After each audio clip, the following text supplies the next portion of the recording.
Today we're going to take a look at the structure of the country of China. It's quite complicated, so let's get right to it.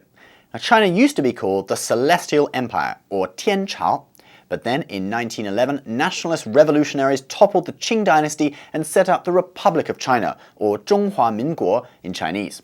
The Republic was faced with constant threats from warlords, the Japanese and the Chinese communists. Then after World War II, a civil war broke out. In 1949, the communists defeated the nationalist forces of the Republic of China, or Zhonghua Minguo, and the nationalist government and their army fled to Taiwan, where they have remained until this day. Then, in mainland China, Mao Zedong and his communist regime set up the People's Republic of China, or Zhonghua Renmin Gongheguo, and that's basically the situation of China today. So let's break it down a bit more. The People's Republic of China, or Zhonghua Renmin Gongheguo, is a single-party state. That's right, no democracy there, people. It consists of 22 provinces. In Chinese, these are called sheng. For example, Fujian Sheng, Sichuan Sheng. In addition, there are 4 directly controlled municipalities, or zhixia-shi. These are Beijing, Shanghai, Tianjin, and Chongqing. Then there are 5 so-called autonomous regions, or zizhiqu. That literally means self-governing region in Chinese. But this whole self-governing thing is pretty misleading.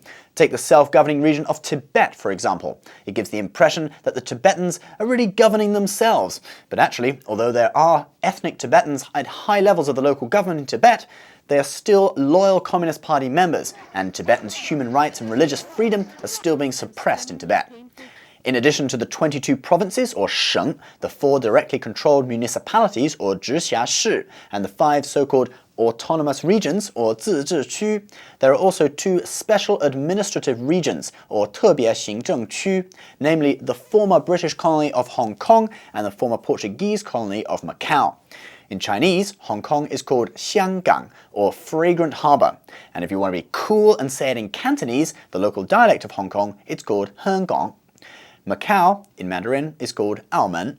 So, why are they special administrative regions, you may ask?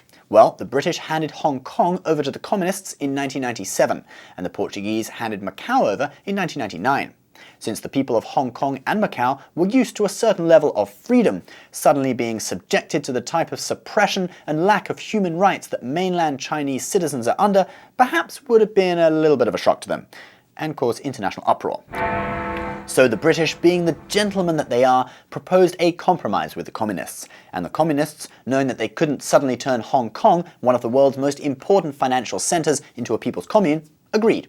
That agreement was 50年不变, or no change for 50 years. So Hong Kong gets to keep the political system left there by the British, and Macau also has a similar agreement. So that's the structure of the People's Republic of China, or Zhonghua Renmin Gongheguo. But what about the Republic of China, Zhonghua Minguo? Well, after the nationalists fled to Taiwan, they never declared independence or changed the name, so they've ruled Taiwan to this day under the name the Republic of China, or Zhonghua Minguo. Now some people ask the question, is Taiwan part of China? Does it belong to China, etc.? Because when most people say China, they mean the People's Republic. The answer is very simple, no. If you go there, you'll see that they have their own government with 2 main political parties, they have their own army, their own flag, and citizens of the People's Republic need a visa to go there. The reason why people question Taiwan's independence is that although Taiwan functions as an independent country under the name the Republic of China, or Zhonghua Minguo, it only has de facto independence from the mainland. The communist regime claims Taiwan as part of its territory and has over 1,000 missiles aimed at the island. The UN, with the People's Republic of China occupying China's seat on the Security Council, doesn't recognize the island under either name, Taiwan or the Republic of China, as an independent nation. In 1992, the Taiwanese tried to follow the British example and reach a gentleman's agreement with the communists. However, they weren't really in as good a position to negotiate.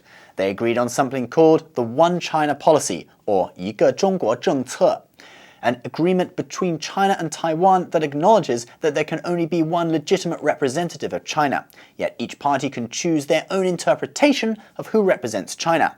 In addition, other states also have to choose just one of the 2 Chinas to have diplomatic relations with.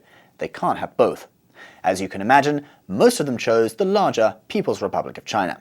So now, most people refer to the People's Republic of China as China and the Republic of China as Taiwan. So that's the structure of China, or the two Chinas, however you want to look at it. Stick around for a repeat of all that vocabulary, and don't forget to subscribe to our channel for more useful Chinese phrases every week.